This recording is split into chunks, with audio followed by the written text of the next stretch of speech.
But otherwise, it just leaves me to introduce Dr. Katie Oliver. She's currently a postdoctoral research associate in the Department of Geography at the University of Cambridge, where she is part of the ERC-funded project Urban Ecologies and is researching urban chickens in London. Prior to this, she received her PhD from the School of Geography, Earth and Environmental Sciences at the University of Birmingham in the UK. Her research interests span more than human geography, urban studies, and animal studies, and her debut monograph, Veganism, Archives and Animals, Geographies of a Multispecies World, came out with Routledge in 2021, and that, I believe, is going to be the primary focus of her talk today. So please do join me in kind of welcoming Katie to the network. Thank you so much for having me. It's great to be here. And yes, I'll be talking about my monograph. I'm assuming you can see my screen, in which case I will get started. So on a dark winter night in November 2013, on the floor of my bedroom in the final year of my undergraduate degree, I watched a documentary you might have heard of called Earthlings. This film has a notoriety amongst vegans and has sometimes been referred to as the vegan maker because of the disturbing and violent footage that it contains. The film consists largely of undercover footage of animals in places like puppy mills, factory farms, research labs, entertainment, and the fashion industry. Watching Earthlings, I basically cried for a long time. I sort of was affronted with the fact that through my choices, what I was eating, I was being complicit in worlds of pain for these animals. And I couldn't reconcile this knowledge with who I believed I was. My body rejected this new knowledge in the most obvious and visceral way. I vomited everywhere, not everywhere in the toilet, but up until this point in my life, I had been a vegetarian, but the next morning I went to the fridge and kind of cleared out anything with dairy and eggs, offered them to my housemates, telling them I'd decided to become vegan.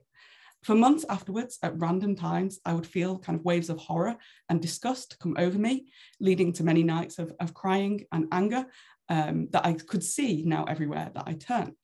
So my transition to veganism was riddled with guilt and confusion and a lot of strange meals. This was almost 10 years ago now. So there was limited availability in Britain of kind of accessible vegan foods. There was a lot of that textured vegetable protein that you had to like soak overnight. Real experiments in eating that I no longer have to do. So a couple of years later, I began my PhD at Birmingham, initially developing a project on contemporary veganism. But two things happened in the process of the early part of my PhD that changed what I was doing and what I was thinking about, shaping the research that ultimately forms the book. So the first thing that changed the trajectory of this was that I took a position on the British Library's PhD placement scheme, working in the archives of animal activist Richard D. Ryder, who many of you will know as the man who coined the term speciesism. The second thing that happened was in 2018, my mum rescued 6 chickens who'd been raised in a hatchery near our home in Lancashire, and they were on their way to a commercial egg farm, and instead they came to live with us, thus setting forth a path that now I now research primarily with chickens. So over the course of the next 4 years, I interviewed and learned about the lives of vegans past and present across Britain. So Britain has long declared itself a nation of animal lovers, and evidence for this has been claimed as far back as Puritan rule under Oliver Cromwell in the 17th century, which is when blood sports became outlawed, and these practices became associated with the lower and less civilized classes. National animal loving has also been attributed to the Victorian era in Britain, with the rise of widespread pet keeping, prior to which pets were often seen as an elite extravagance, and small dogs frequently appeared in satirical prints of aristocratic ladies, symbolizing frivolity and indulgence, according to Hamlet. So the rise of dogs and cats as domestic companions drove the popularity of pets in Britain. The founding of the world's oldest animal protection society, the RSPCA, is almost 2 centuries ago now, is also often used to qualify Britain's animal loving history. But Joe Wills has written, the frequent claim that Britain is a nation of animal lovers can be hard to reconcile with the reality of how we often treat even the most revered of our fellow creatures. So this animal loving extends only to some animals, not those we use for food, entertainment, and medicine. So in his book, Diet for a Large Planet, Chris Otter explores the history of humans, animals, plants, ecologies, and movement that powered Britain's Industrial Revolution. Notably, he talks about the nutrition transition and meatification of the British diet in the 19th century, which led to the worlding of the British diet and the British diet kind of moving across international borders, implicating great swathes of the world as British agricultural hinterlands. So this is important in kind of situating my book as a vegan history in Britain. So alongside the meatification and distancing of Britain from the production of animal agriculture was the early roots of a burgeoning alternative way of life, vegetarianism. So it was September 1857 that the Vegetarian Society was formed by a group of social reformers and devout Christians in Manchester, performing a kind of contestation of a society where eating animals was on the increase through colonial expansion and as a symbol of wealth and upward social mobility. Early vegetarians tried and failed to win the support of the conservative RSPCA, which was a theme that continued to be common to the RSPCA throughout the 20th century. They continued to kind of focus on domestic and working animals. So this is important. I mentioned Richard Ryder's archives, was very involved in the RSPCA through the 1970s and 80s, is still involved with the RSPCA. And so there's this kind of tension that I was working in an animal kind of welfare or animal activist archive, thinking about the history of veganism and how all these kind of tensions came to play out through the latter half of the 20th century. But early vegetarianism was entangled deeply with religion, especially Christianity, as well as other social reform causes such as poverty alleviation, food reform, and socialism. And this has been a theme that has continued to be common to veganism, of kind of connection with other movements. So it wasn't until 1944, with the founding of the Vegan Society, that vegetarianism was formally split into those who ate dairy and eggs and those who didn't. After the founding of the Vegan Society, Donald Watson, who was one of the founders of the Vegan Society, his writing reveals how spiritual elements of eating persisted in that early British veganism. He wrote in one of the earliest issues of The Vegan, even though the scientific evidence may be lacking, we shrewdly suspect that the great impediment to man's moral development may be that he is a parasite on lower forms of animal life. Investigation into the non-material vibrational properties of foods has barely begun, he wrote, and it's not likely that the usual materialistic methods of research will be able to help much.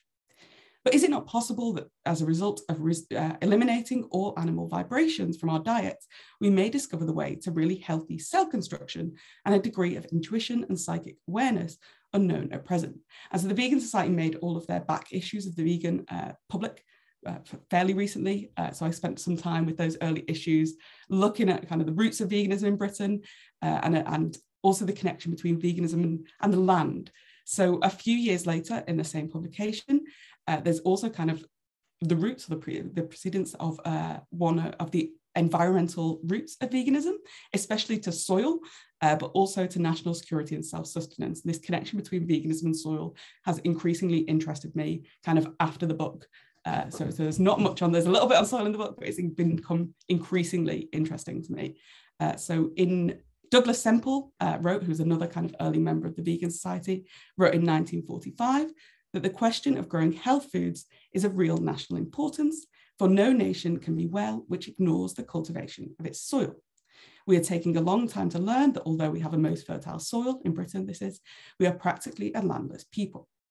So Douglas Semple's concern with land use and urbanisation is contextualised at the time in concerns for self-sustainability in Britain, being at odds with milk production. He went on to argue that so long as we use dairy products, we can't make the most use of the land. And so the echoes of this concern can be found today with regards to contemporary cattle farming, deforestation, and environmental damage. And this is one of the things that really interested me in writing the book, was the kind of echoes of this past into contemporary movements and into the future kind of the current debates. So the connection between soil fertility, horticulture, and gardening remained central to the Vegan Society's communications throughout the mid-20th century, particularly amidst concerns for the future of feeding the Earth's population. So Semple wrote in 1947, to grow good crops, it is essential that we cooperate with nature and try to understand the relationship between soil fertility and healthy plant tissues. And he then went on to write, if we could go to the root of our social and health problems, we must individually live simpler and more natural lives.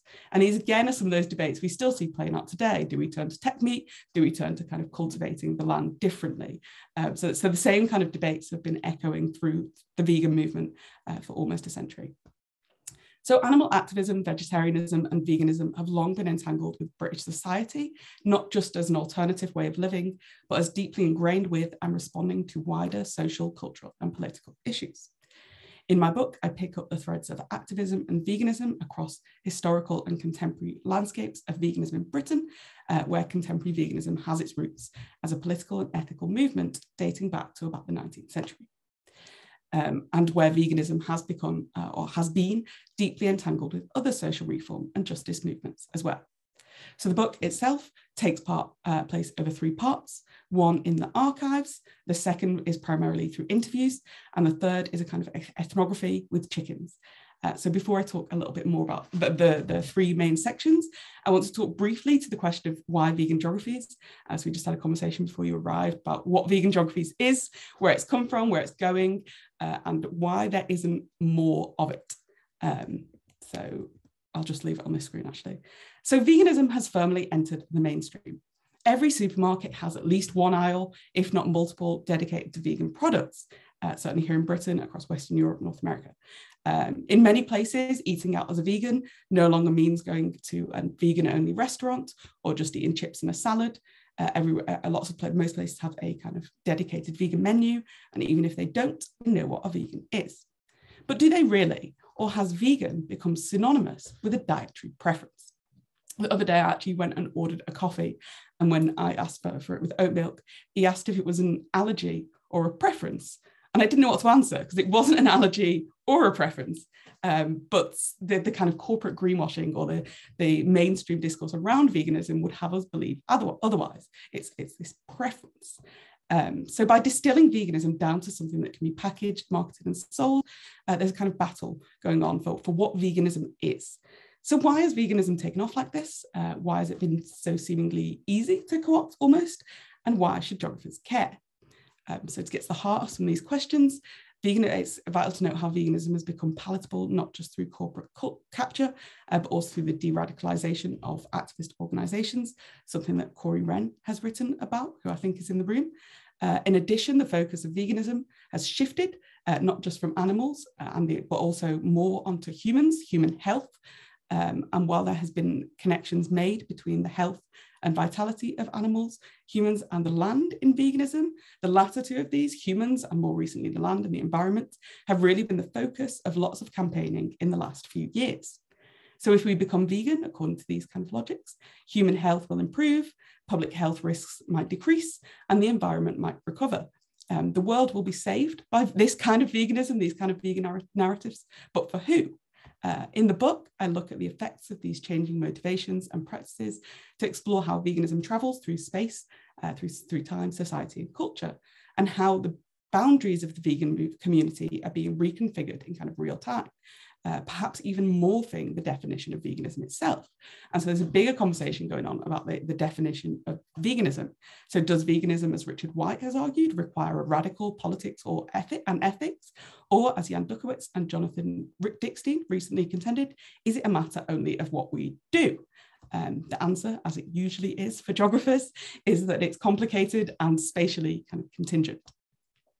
So contemporary veganism isn't a fixed static thing. It's contested, and it's not really been dealt with hugely in geography, despite its obvious connections with the environment, with animals, with visions for the world, with more than human communities, with activism, with social movements, which have long been kind of the huge topics in geography.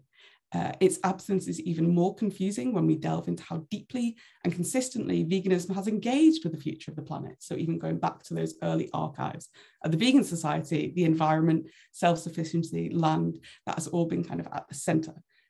So has vegan geography's time come? What might it look like? What are its aims? Where will it go? These are kind of the core questions that I'm trying to think about in the book.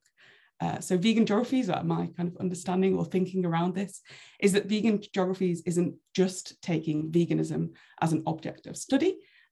Rather, vegan geographies is an approach, a methodological provocation, a conceptual challenge, and this is two broad swathes of geography that continue to be kind of human, and even those more than human kind of geographies, the animal geographies that think about the animal as kind of contingent to the human, so not doing that decentering work.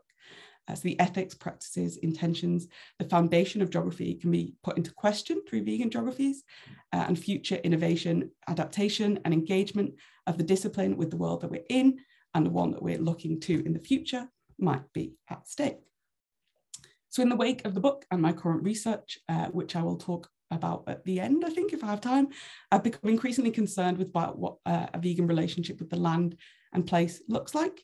In the book, a lot of this is read through consumption spaces and spaces of animal activism.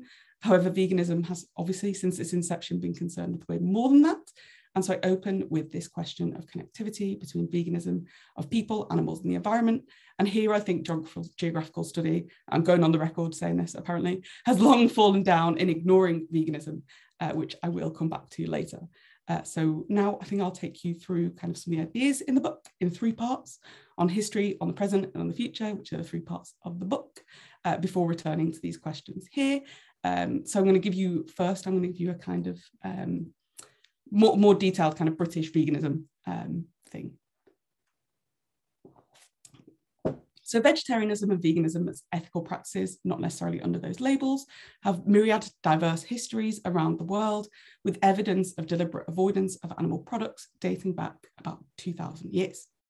So I deal, I've already mentioned, with a modern day British vegan history and geography for multiple reasons, both practical and theoretical.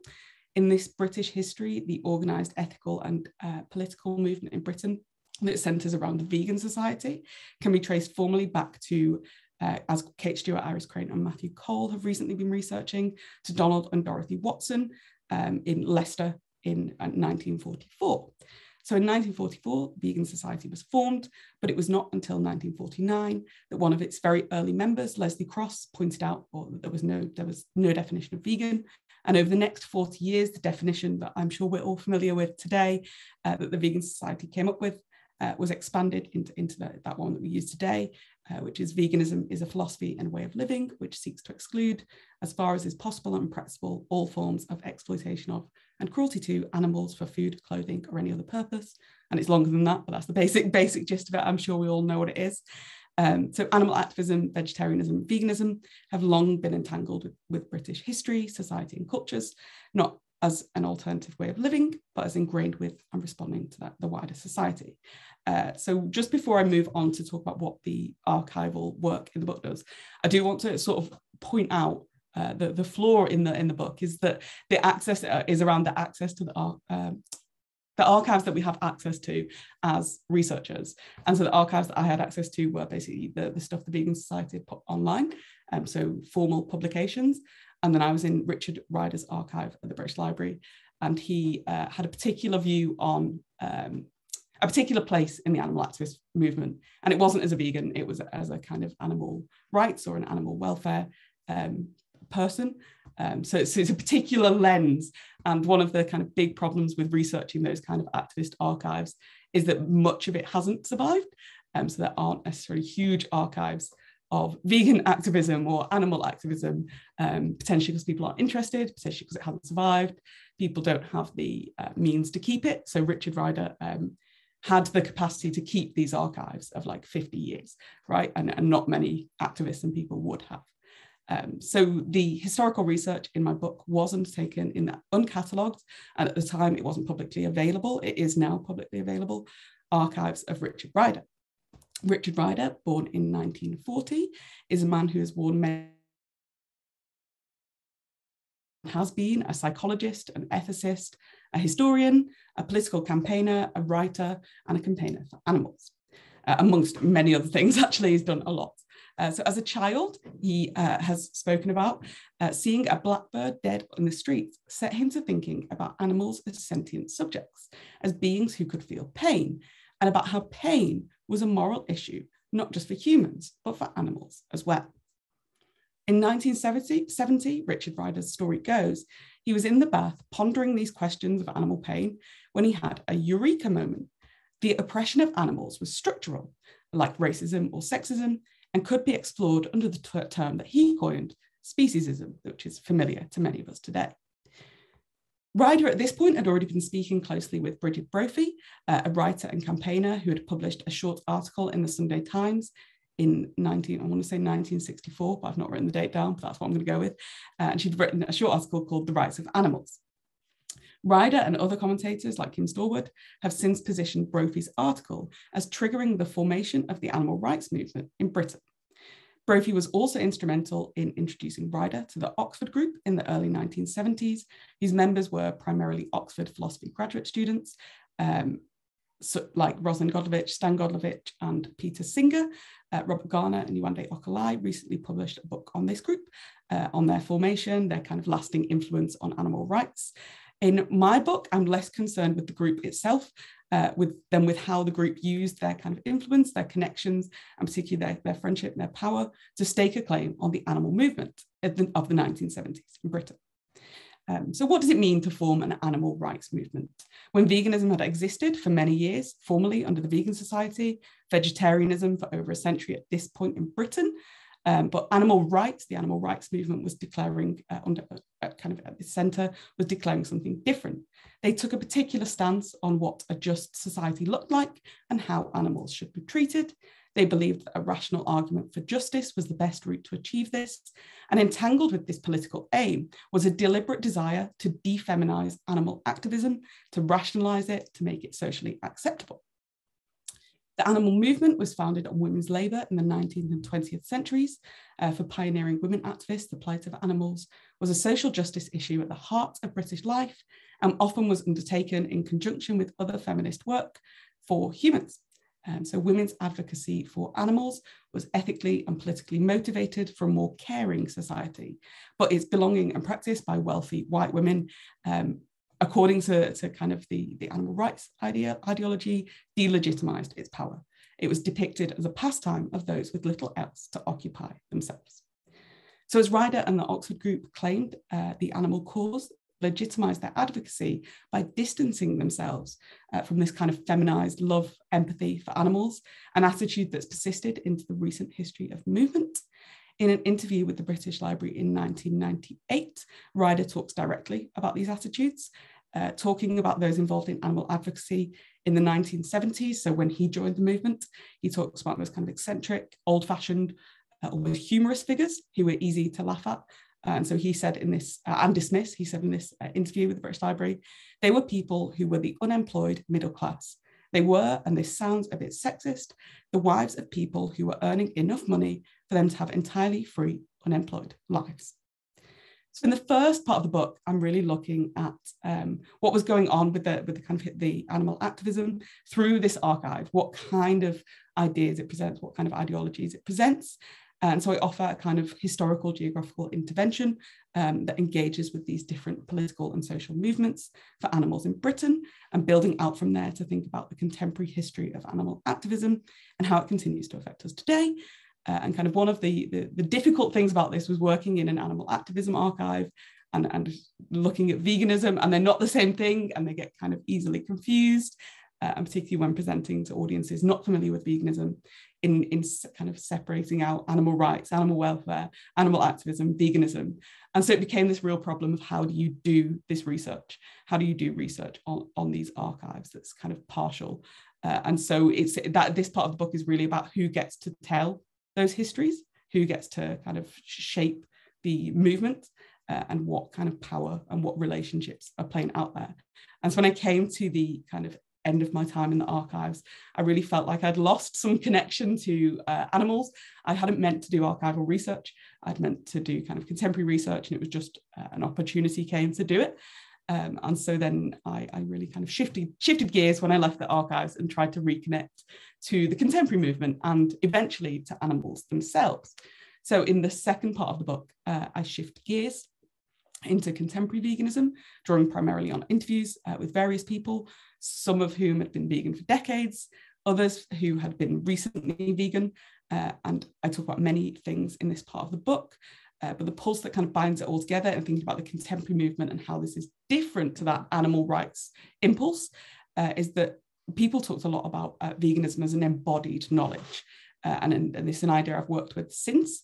And it also reflected my early experience, my first experience of veganism, this kind of visceral being sick, this embodiment of that knowledge. And so this is what I take up in the second part of the book. So debates about veganism have been deployed across different scales, from individual wellness and health discourses to planetary concerns about the climate crisis and industrial agriculture's incompatibility with sustainable food transitions. But the embodiment of veganism relies to varying extents on feeling wrong about consuming animals. It's entangled with kind of political, cultural, and social imperatives. And it's entangled with what Aziva Giraud writes about, veganism being more than a diet. Yet eating does take the kind of central place in veganism, perhaps because it has such a powerful embodied effect, but also because it's essential to kind of life. We do it every day, often with other people, making it a contentious site. So I'm going to tell some stories now about eating, veganism, tension, and emotion that kind of brought me to this idea of embodiment. So you see the thing that really drew me this idea is not what I intended to work with either, but was that people really talked about these kind of embodied experiences, about how their transition to veganism had been a total transition of the self, and that they often didn't learn about those animal rights histories at all, or those animal activist histories and vegan histories at all, or certainly not till after they'd become vegan. And this was a kind of common theme that people kind of reacted to what they were seeing in the animal industry, or wherever they kind of made that transition, and then kind of filled in the gaps of knowledge afterwards. So the feeling came first and the kind of reasons came second, which is the opposite to what the kind of animal rights movement in the archives that I've been working with had found. So that was what really struck me and took me down this route. So at the beginning of the talk and the beginning of the book, I talk about how I became vegan, but over the next few weeks, and even still sometimes now, I find myself kind of overcome with anger or sadness. In an article called Species Trouble, James Stanescu captures those moments of mourning and how they punctuate the everyday lives by imagining pushing a cart through the supermarket. And so I'll quote from that article now. They write, "You end up at the back of the grocery store near the meat counter. Displayed before you are all the wares of the butcher's trade, all the prime cuts of meat. You look at this sight, and in front of you is the violent reality of animal flesh on display. And for a moment, you mourn for all the nameless animals in front of you." So this really captures that the kind of some of the things that people were telling me in interviews, that they'd come up against these against these kind of sites of mourning, and how to cope with that, and how to cope with moving through the world differently after becoming vegan. So becoming vegan was a shift in how people saw and engaged with the world around them. And many activists and writers have captured this feeling too. One of the people I spoke to told me about the weeks following her becoming vegan. She said, "When I first had that revelation moment, it was quite difficult. I cried at random stuff. I was reading and reading and reading. I was listening to the documentary Farmageddon when I was driving to work, and I'd have to pull over to the side of the road and be like, oh my God, the bees, as fresh waves of realization and fresh waves of horror came over me." So when people became vegan, they were telling me about how the world became an incredibly difficult place to be. When they eat, they felt like they were under surveillance, and they thought what they wear was being judged, and their beliefs and practices were being constantly questioned. There's kind of joke in vegan online circles, or maybe just vegan circles generally, that if you say you're eating a vegan hot dog, you'll be like, oh, there's the vegan telling us all they're vegan again. But if you just post that you're eating a hot dog, someone will be like, but I thought you were a vegan. So recently, the plight of vegan eating has changed as a new market in plant-based dietary requirements has become ever more normalized. So we're seeing more and more plant-based or vegan products on the shelves. And so this friction is changing. The kind of what we're eating, marking us out as different, is changing. Sheila and Alf, two vegans based in the Black Country, told me during our interview that they knew vegans who wouldn't go out with family or friends unless they went to a vegan restaurant. They said if they put those demands on their family, they would be told, we won't invite you. People would think, imagine being like them. They don't even want to come out with us for birthdays because they don't want to see someone eating meat. For Sheila and Alf, going along and laughing, kind of laughing along with the jokes, shows people that it can't be that hard being veganism. being vegan even. So they put on this kind of front in those spaces of consumption, in those spaces of eating, that they kind of aren't struggling to be in those spaces. But these spaces are kind of, in a sense, easier today than they have been in the past, because there are options. It's not like you're going to go to a restaurant and not eat. Whereas that has been the case, I think, in the past. Even when I went vegan, I'd go to places and have my chips or your salad or your drink. So with this kind of normalization of veganism through things like mock meats, you can sit side by side and share a meal. And this transforms the table into one where people are eating collectively, but it also risks removing some of that productive friction that can start conversations. So with all that being said, I do worry that a quite dark picture of veganism can be painted through these ideas when we talk about the kind of struggles of it sometimes. I recently wrote an article for the conversation on how going vegan can change your social life. And amidst the comments from the usual suspects, there was one thing that I realized from some of the less kind of angry comments on writing from people. If you write about veganism publicly, you don't get the nicest comments. But there was one thing that I realized when I was reading the comments, was that I cut, basically in the editorial process, what had been cut from the article was how veganism can be a joy. It's not just that you don't lose things, you gain. You kind of gain from going vegan. It creates new worlds, it creates new relationships. And it's more than just kind of a loss. There's not a loss. It opens possibilities. So one of my interviewees, Titan, encapsulates this kind of overflowing potential of veganism, not just as a loss, but as an opportunity.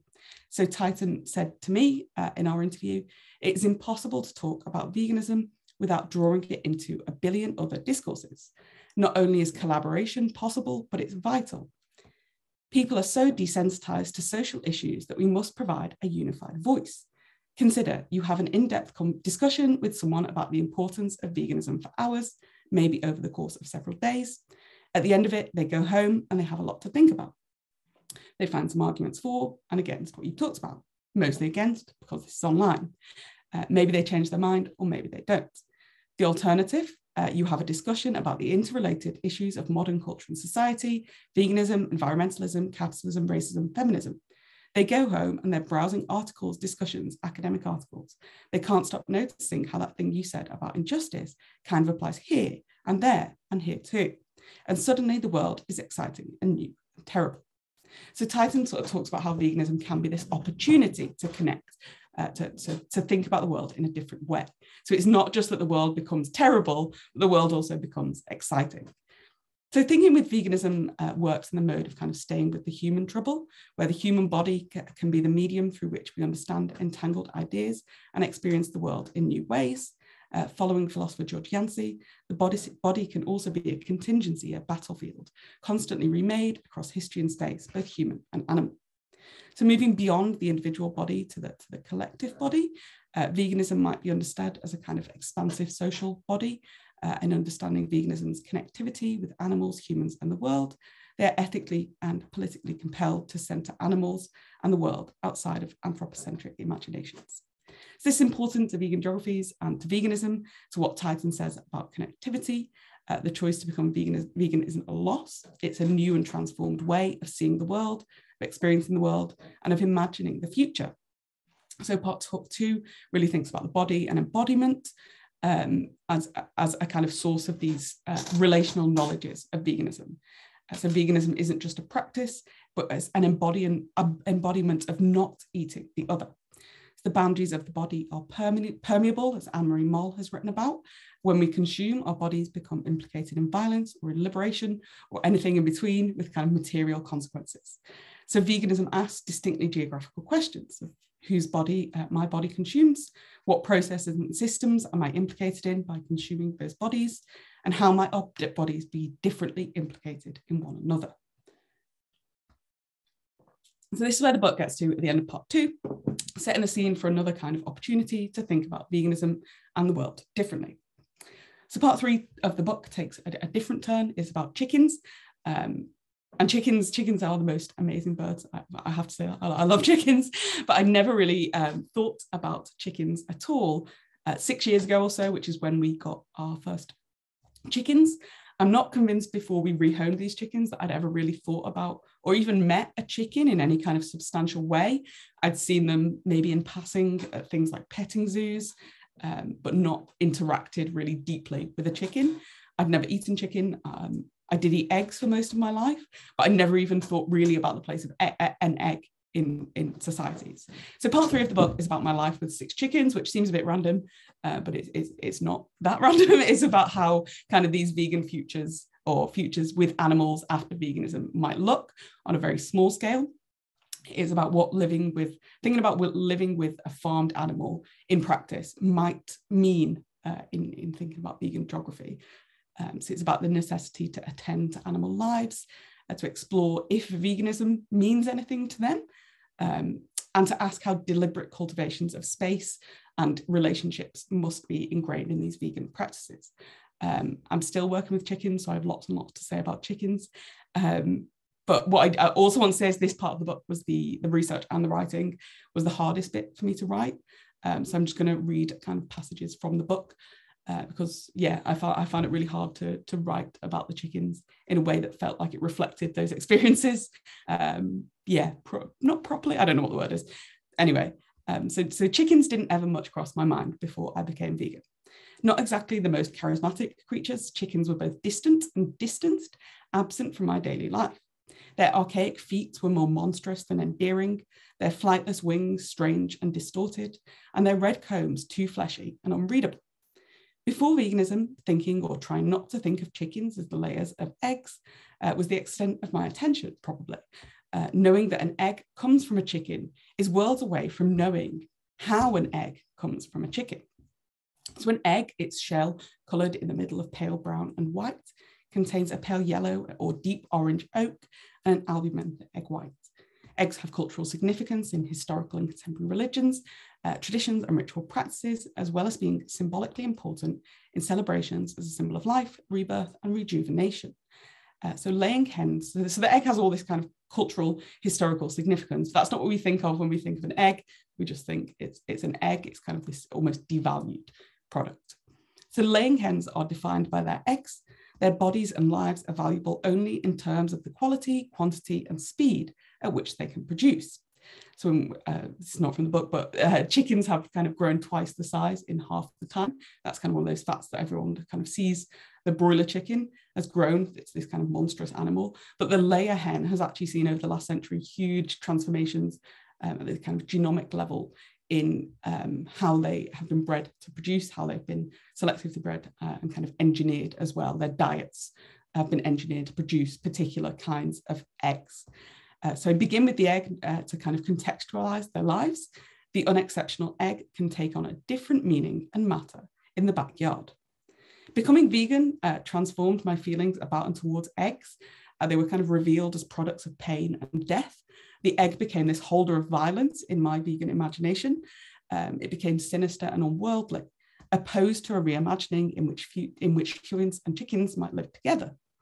So when Alice Walker, not a novelist, Alice Walker chose to live with chickens, she wrote a book about the chickens she lived with, she asked, who knew what would happen next? Who could guess that I would fall headlong into a mystery, that I would find myself pulled into the parallel universe that all other animals exist in? So I similarly fell into this mysterious chicken world. I'm still in this mysterious chicken world. Before I entered this world, I thought it might solidify my veganism to work with chickens, that it would make me somehow a better vegan to have lived with chickens. And it kind of was a misguided improvement of myself as a vegan. And reflection, my initial approaches to chickens before I met them really instrumentalized them. But once I got to know them, they kind of, that changed. A lot changed when I lived with these chickens. So something I've noticed in the book and in my current work is that chickens aren't really seen as birds. They aren't really seen as animals. And this is closely related to why it mattered, or why I think it matters, that we think about chickens differently, about how these amazing birds, if we can change how we think about them, have the potential to potentially change everything. So in the Chicken Book, which was published in 1975 by Paige Smith and Charles Daniel, who are professors of history and biology respectively, they tried to write a book that brought together historical and scientific knowledge about chickens to celebrate the bird.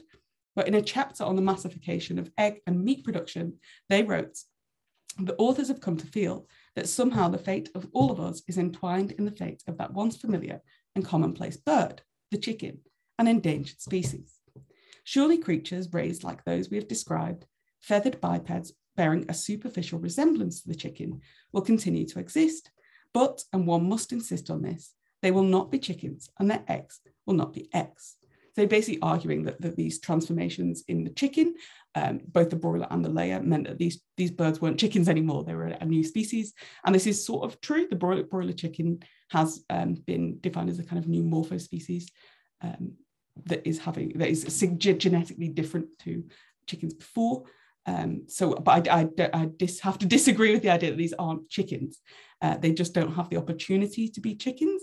And so when I've been working over the last few months with these rehoming charities, and the chickens come out of the farms that they're in, and they very quickly learn how to be chickens without anyone teaching them. They learn how to dust bathe. They learn how to kind of establish their social lives. They learn how to peck for worms, things they'd never know to do or have the opportunity to do in the farm, but they immediately can kind of become chickens. So the chicken is a kind of endangered species, and our fates are really entwined in lots of ways. They're really important in veganism because I think they can be deanimated, they can become instrumental. It's something I've been guilty of as well. And it's also something we lose these stories of the chickens in things like lifestyle veganism. Oh, I thought I had another slide, but I don't. So to wrap up, I want to return to the question I started with, and that is why vegan geographies? As I work through the book, writing the book, it's almost the opposite question that has been at the forefront of my mind, which is why not vegan geographies?